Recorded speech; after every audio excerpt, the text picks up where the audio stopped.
नहमदु नसल्ली अला रसूलिल करीम अम्मा बाद फ़ाऊज़ु बिल्लाहि मिनश शैतानिर रजीम बिस्मिल्लाहिर रहमानिर रहीम रब्बि इश्रह ली सदरी व यस्सिर ली अमरी वहलुल उक़दतम मिन लिसानी यफ़क़हू क़ौली।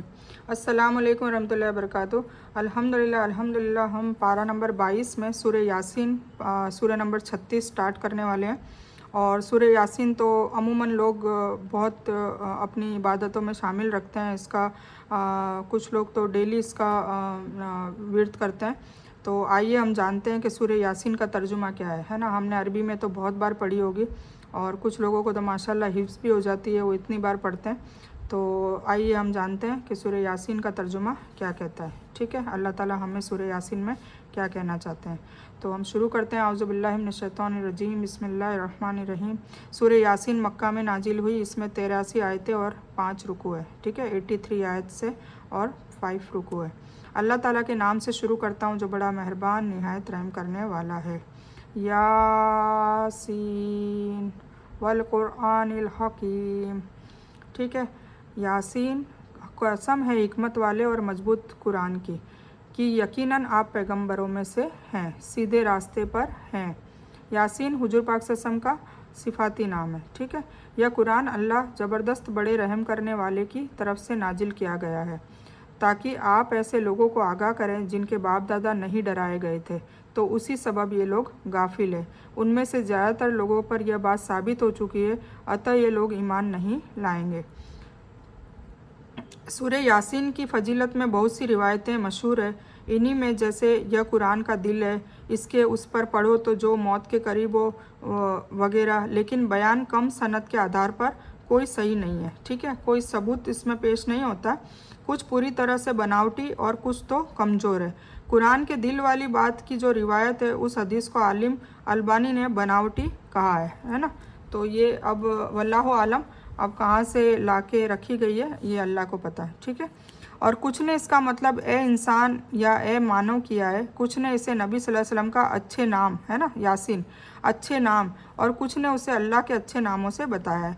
लेकिन यह सभी कौल बिना दलील के अप्रमाणित है। मतलब ये भी कोई उसमें कोई श्योरिटी नहीं है कि ये किसका नाम है, क्यों है, क्या है। ठीक है, यह सभी उन हुरूफ मुतक़ात में से ही है जिसका मतलब और माने अल्लाह के सिवा किसी को पता नहीं। तो ये भी हुरूफ मुतक़ात में ही आता है। ठीक है, मुशरिकीन जो थे नबी सल्लल्लाहु अलैहि वसल्लम की रिसालत आपके रसूल होने का इनकार करते थे और कहते थे कि तू तो अल्लाह की तरफ से रसूल ही नहीं है। अल्लाह ने उनके जवाब में पाक कुरान की कसम लेकर फरमाया, आप बेशक उसके पैगंबरों में से ही हैं, सीधे रास्ते पर ही हैं। इसमें आप सल्लल्लाहु अलैहि वसल्लम की इज्जत और अजमत का इजार है। यह भी आपकी सिफ़तों और फजीलतों में से एक है। अल्लाह ने आप सल्लल्लाहु अलैहि वसल्लम की रिसालत को साबित करने के लिए कसम भी खाई है ना। कसम है हिकमत वाले कुरान की कि यकीनन आप पैगंबरों में से हैं और सीधे रास्ते पर हैं, और ये कुरान आप ही पर नाजिल किया गया है। तो ये सारी चीज़ों की अल्लाह ताला कसम खा रहा है। जैसे अबू जहल, अबू लहब, उतबा, शैबा वगैरह,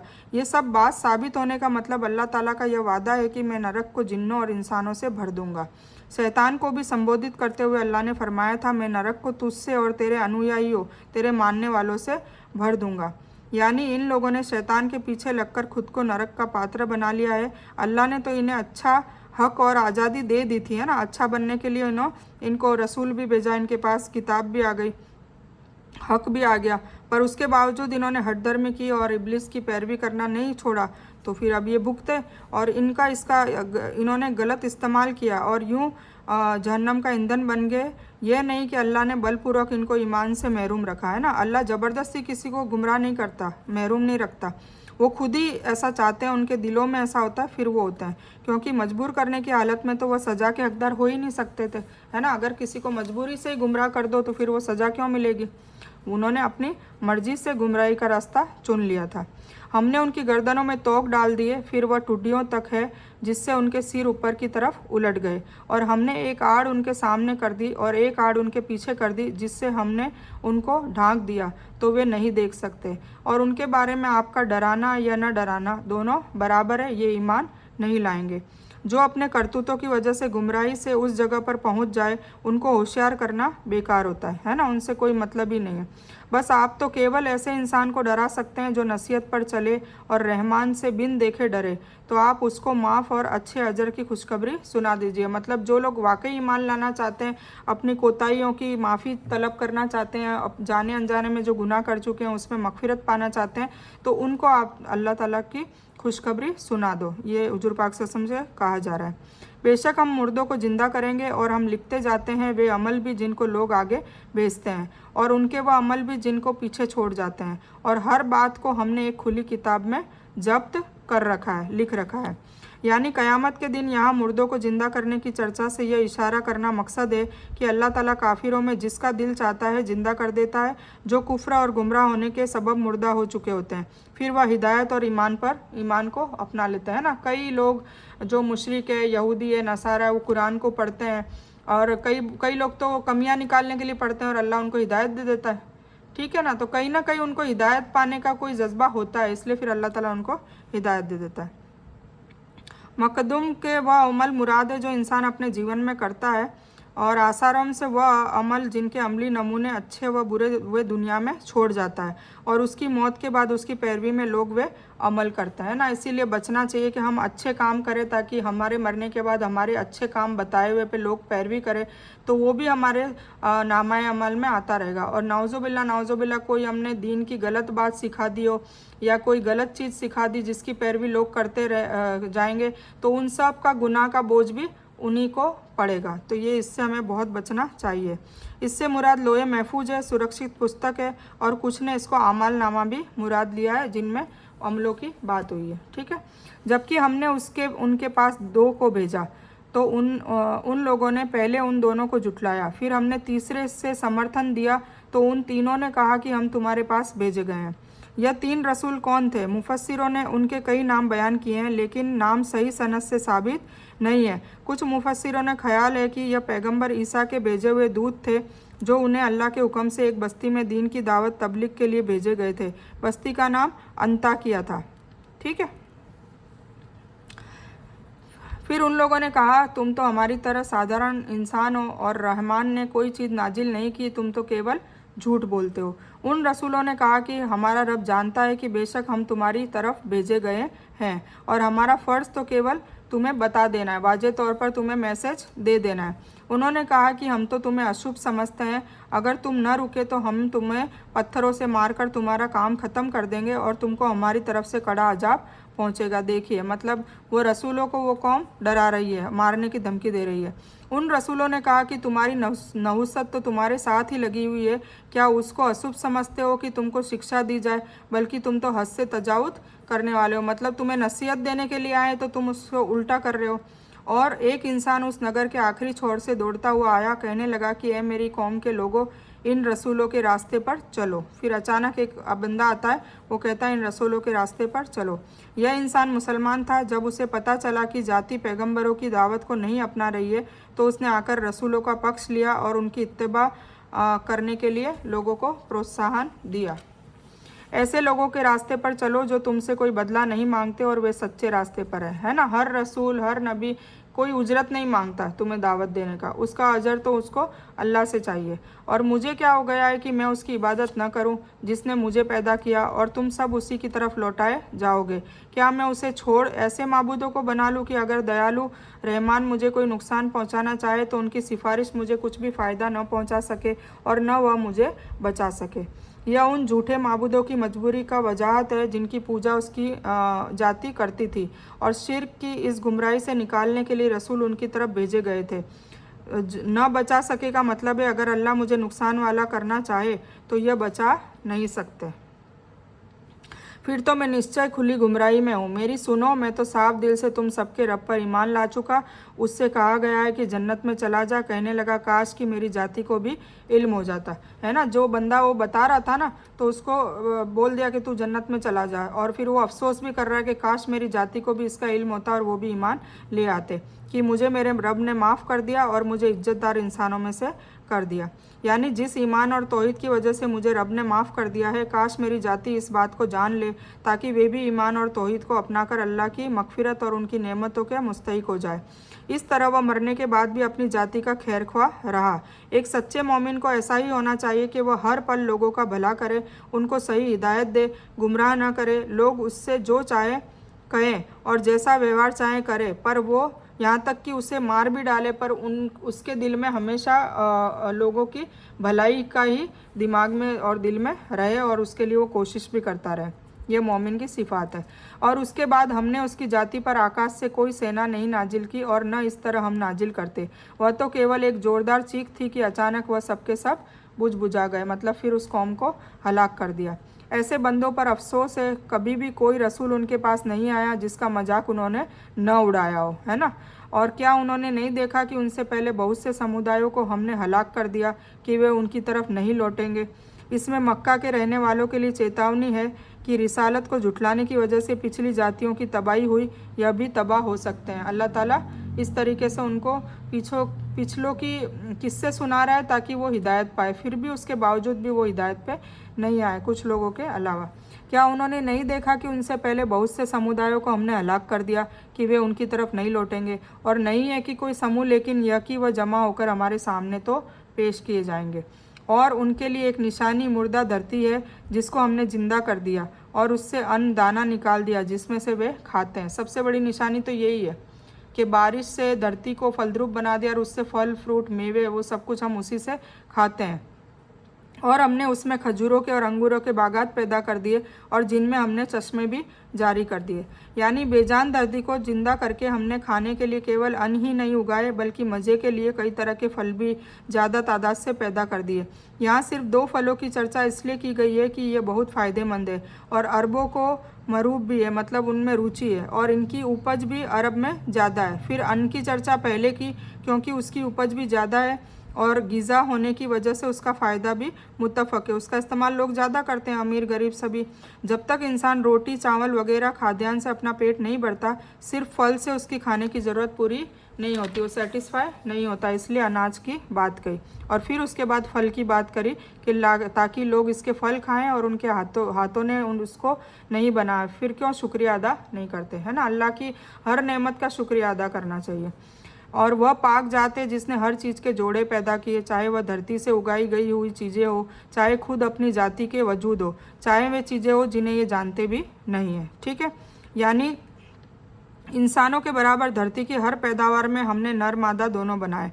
इनके सिवाय आकाशों में धरती की गहराइयों में भी जो चीज़ें तुमसे छिपी है, जिनका इल्म तुम रखते ही नहीं, उनमें से भी जोड़ा की एहतमाम हमने रखी है, इसलिए कि सभी मखलूक जोड़ा जोड़ा है। वनस्पति में भी नर मादे की व्यवस्था है, यहाँ तक कि दुनियावी जीवन आखिरत के जीवन के लिए भी जोड़े की हर तरह है। यह आखिरत के जीवन के लिए एक अकली दलील भी है। केवल एक अल्लाह है जो मखलूक की इस विशेषता और दूसरी सभी कमियों से पाक है, वह अकेला है, जोड़ा नहीं है। मतलब अल्लाह ताला ने हर किसी का जोड़ा बनाया, हर किसी का जोड़ा बनाया, चाहे वो मौसम हो, चाहे वो इंसान हो, चाहे जानवर हो, चाहे कोई भी टाइप की धातु हो, कोई भी निर्जीव या जीव, सभी वस्तुओं में उसने जोड़ा बनाया है। सिर्फ एक अल्लाह ही है जो जिसका कोई जोड़ा नहीं है, वो एक अहद है। और फिर अल्लाह ताला बार बार देखो धरती को नमूना बना के निशानी बता रहा है कि हमने धरती में चीज़ें उगाई। ठीक है, फिर उसके बाद रात और दिन वाली जो निशानी बताई है कि हमने रात को तुम्हारे लिए सुकून बना दिया और दिन में तुम रोजी को खोजते हो। फिर सूरज को बताया, फिर चाँद को बताया, है ना। इस तरीके से अल्लाह ताला बार बार सभी निशानियाँ बता के हमें अपना मतलब शुक्र, फिर भी हम शुक्रगुजारी नहीं करते। सोचे अल्लाह ने कितनी सारी चीज़ें हमारे लिए मुज़य्यन की है, ये हमारे लिए तो है ना। सूरज रोशनी देता है, धूप देता है, चांद रोशनी देता है, चांद के हिसाब से हम तारों के चांद के हिसाब से हम कैलकुलेशन करते हैं सालों का और दिनों का, वरना हमें पता ही नहीं चलता। तो हमारी जो लाइफ है वो एमलेस हो जाती। फिर रात में हम सुकून की नींद सोते हैं ताकि हम दोबारा फिर से अच्छे से फ्रेश होके खड़े हो जाएं, और फिर दिन भर हम रोज़ी के लिए भागते हैं, तो उसके लिए ताकत भी देता है, ग़िज़ा भी देता है, खाने को भी देता है। तो सिर्फ हमें पैदा करके नहीं छोड़ दिया, वो रब है, उसने हमारी परवरिश भी की है और करता रहता है और क़यामत तक करता रहेगा, और उसके अलावा भी हमारी गुनाहों की भी पकड़ नहीं करता। तो सोचिए कितना रहमान है। तो इसका तो शुक्र अदा करते करते थक जाना चाहिए। पर हम ऐसे हैं कि हम गिले शिकवे से ऊपर नहीं आते, नाउज़ुबिल्लाह। फिर वह पाक जाते जिसने हर चीज़ के जोड़े पैदा किए, चाहे वो धरती से उगाई गई चीज़ें हों, चाहे वो अपने जाति के वजूद हो, चाहे वो चीज़ें हो जिन्हें ये जानते भी नहीं। मतलब कुछ के जोड़े पे वो है जो हम जानते भी नहीं। और उनके लिए एक निशानी रात भी है, आगे ना रात है, जिससे हम दिन को खींच देते हैं और अचानक वे अंधेरे में रह जाते हैं। और सूरज के लिए जो मुकर्रर रास्ते हैं वह उसी पर चलता रहता है। यह है मुकर्रर किया हुआ ज़बरदस्त आलिम अल्लाह ताला का। और चाँद की हमने मंजिलें मुकर्रर कर रखी है, यहाँ तक कि वह घूम फिर कर पुरानी डाली की तरह हो जाता है। न सूरज के वश में है कि चाँद को पकड़ सके, और न रात दिन से आगे बढ़ जाने वाली है। सब के सब आकाश में तैरते फिरते हैं और अपनी अपने हुदूद में रहते हैं। क्यों? क्योंकि ये अल्लाह का हुक्म है। ठीक है, वो लोग तो नहीं झगड़ते। ठीक है, यानी इंसानों के बराबर धरती की हर पैदावार में हमने जोड़े बनाए हैं। ये आ गया, अपनी धुरी पर चलता रहता है जो अल्लाह ने उसके लिए निर्धारित किया है। इसी से अपनी यात्रा शुरू करता है और वहीं ख़त्म करता है। इससे इधर उधर नहीं होता और नहीं किसी ग्रह से टकराता है ना। सभी अपने अपनी धुरी पे घूम रहे हैं, पर कोई किसी से टकराता भी नहीं है, माशाल्लाह। चाँद की 28 मंजिलें हैं, नित्य दिन एक मंजिल पर वो पार करता है, फिर 2 रात गायब रहकर तीसरी रात निकलता है ना। वो धीरे धीरे छोटा छोटा छोटा छोटा हो जाता है। और उनके लिए एक निशानी यह भी है कि हमने उनकी औलाद को भरी हुई नाव में सवार किया, और इनके लिए उस जैसी ही दूसरी चीज़ें पैदा की जिन पर ये सवार होते हैं। और अगर हम चाहते तो उन्हें डुबा देते, फिर ना कोई उनका मदद करने वाला होता, ना बचाए जाते, है ना। समुद्र में कौन नौका को स्थायी रखता है? अल्लाह ताला। लेकिन हम अपनी तरफ से रहमत करते हैं और एक मुद्दत तक के लिए उन्हें फ़ायदा दे रहे हैं। और उनसे जब कभी कहा जाता है कि अगले पिछले पापों से बचो ताकि तुम पर रहम किया जाए, और उनके पास उनके रब की तरफ से कोई निशानी ऐसी नहीं आती जिससे ये मुंह न फेरते हो, और उनसे जब कहा जाता है कि अल्लाह ताला के लिए दिए हुए में से कुछ खर्च करो, तो ये काफिर ईमान वालों को जवाब देते हैं कि हम उन्हें क्यों खिलाएं, जिन्हें अगर अल्लाह ताला खुद चाहता तो खिला पिला देता। तुम तो हो ही खुली गुमराही में। अगर अल्लाह ताला खिला देता तो फिर इम्तिहान कैसे होता है ना। इम्तिहान देने के लिए तो कुछ को ज़्यादा दिया, कुछ को कम दिया, ताकि एक दूसरे मखलूक पे रहम कौन करता है, कौन नेक काम करता है, कौन अल्लाह की राह में खर्च करता है, यही तो देखना है अल्लाह को। इससे मुराद ऐसी सवारियाँ हैं जो नाव की तरह इंसान और तिजारती सामान को एक जगह से दूसरी जगह ले जाती है। इसमें क़यामत तक पैदा होने वाली सारी चीज़ें आ गई, जैसे प्लेन, हवाई जहाज़, पानी का जहाज़, रेल, बस, कार और दूसरे सवारी के जितने भी साधन हैं वो सब। ठीक है, और वह कहते हैं कि यह वादा क़यामत की जो धमकी बार बार देते हैं वो कब आएगा? सच्चे हो तो बताओ। सोचिए, क़यामत ही मांग रहे हैं बार बार। उन्हें केवल एक ज़ोरदार चीख का इंतज़ार है जो उन्हें आ पकड़ेगी, और ये आपसी लड़ाई झगड़े में ही होंगे। तो ये बार बार जो मांगते हैं वो 1 सेकंड में आ जाएगी। यानी लोग बाज़ारों में खरीद फरोख्त और वाद विवाद में मस्त होंगे, बातचीत कर रहे होंगे, और अचानक सुर फूंक दिया जाएगा। फिर क़यामत हो जाएगी, और ये पहली फूंक होगी जो घबराहट की फूंक होगी। ठीक है, और फिर सुर के फूंके जाते ही सब के सब अपनी कब्रों से अपने रब की तरफ तेजी चाल से चलने लगेंगे। कहेंगे कि हाय हाय, हमें हमारी आरामगाहों से किसने उठा दिया।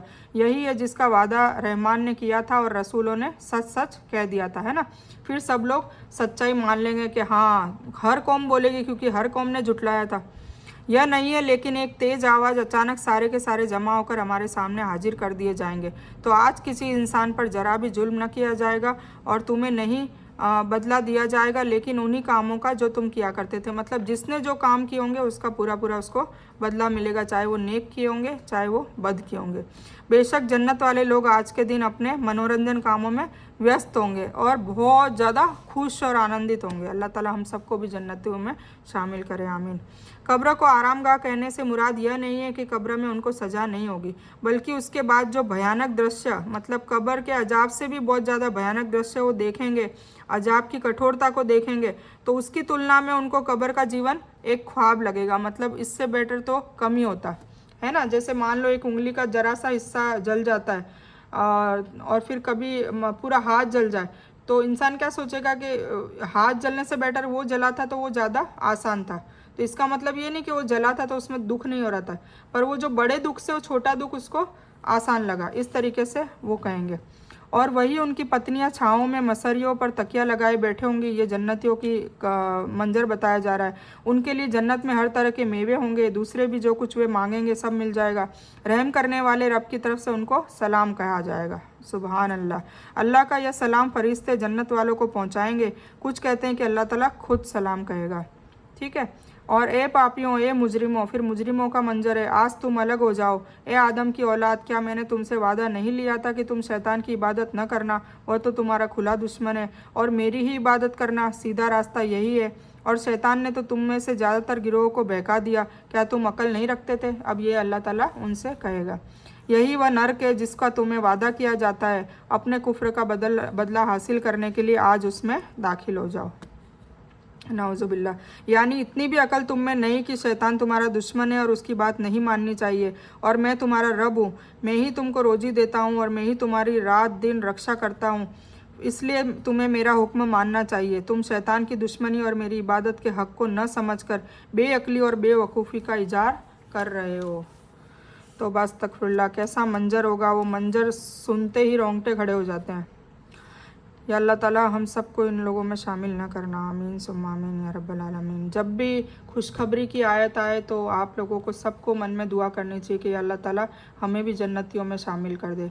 और जब गम की बात आए और अजाब की बात आए तब उससे पनाह की भी आपको दुआ मांगनी चाहिए।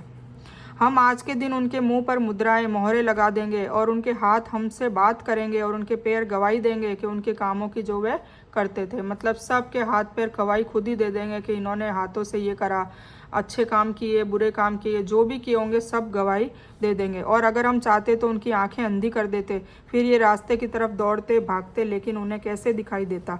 और अगर हम चाहते तो उनकी जगह ही उनके मुंह पर मसक कर देते, फिर न वे चल फिर सकते और न लौट सकते। मतलब अल्लाह ताला सख्त नाराज़गी से उनसे मुंतकब होगा। तो सोचिए कैसा आलम होगा उस वक्त। और जिसे हम बूढ़ा करते हैं उसे जन्म के समय की हालत की तरफ दोबारा लौटा देते हैं, क्या फिर भी वह नहीं समझते?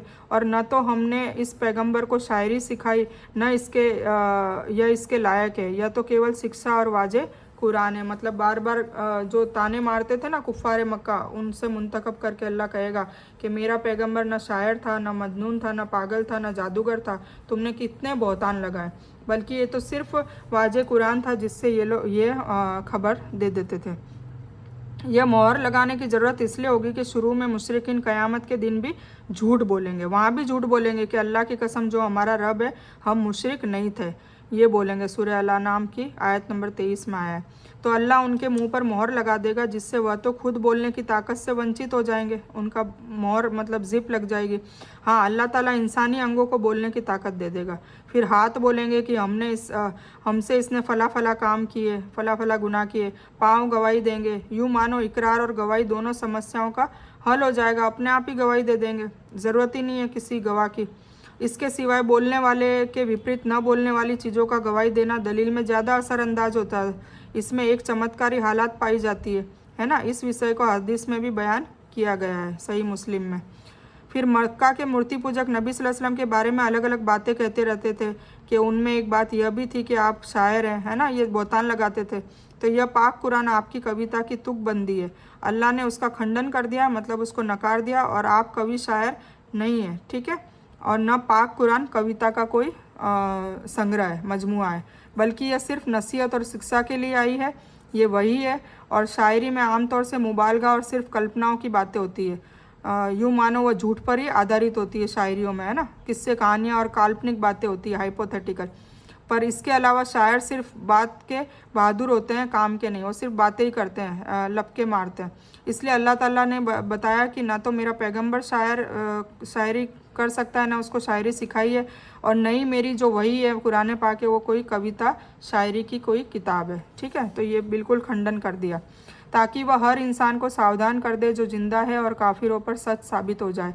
क्या वह नहीं देखते कि हमने अपने हाथों बनाई हुई चीज़ों में से उनके लिए चौपाएँ भी पैदा कर दी है जिनके ये मालिक हो गए हैं, और उन जानवरों को हमने उनके वश में भी कर दिया है जिनमें से कुछ तो उनकी सवारियाँ हैं और कुछ का वो गोश्त खाते हैं, और उन्हें उनसे दूसरे भी बहुत से फ़ायदे हैं और पीने की चीज़ें। क्या फिर भी ये शुक्रिया अदा नहीं करते? और वह अल्लाह के सिवाय दूसरों को माबूद बनाते हैं कि उनकी मदद की जाए। यद्यपि उनमें उनकी मदद की ताकत ही नहीं, फिर भी मूर्ति पूजक उनकी मौजूद सेना है।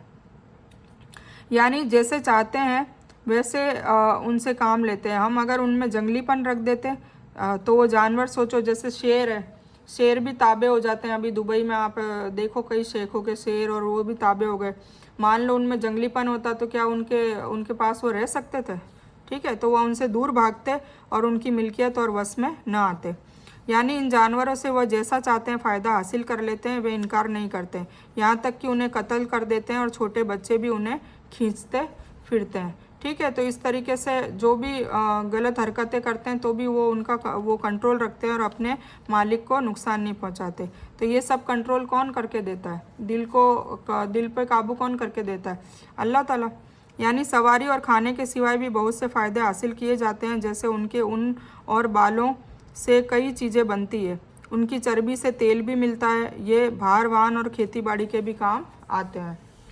इसलिए आपको उनकी बात गमगीन न करें, मतलब आप अफसोस न करो। हम उनकी छिपी और जाहिर सभी बातों को अच्छी तरह जानते हैं। क्या इंसान को इतना भी इल्म नहीं कि हमने उसे वीर्य से पैदा किया है, फिर भी यह खुला झगड़ालू बन बैठा है?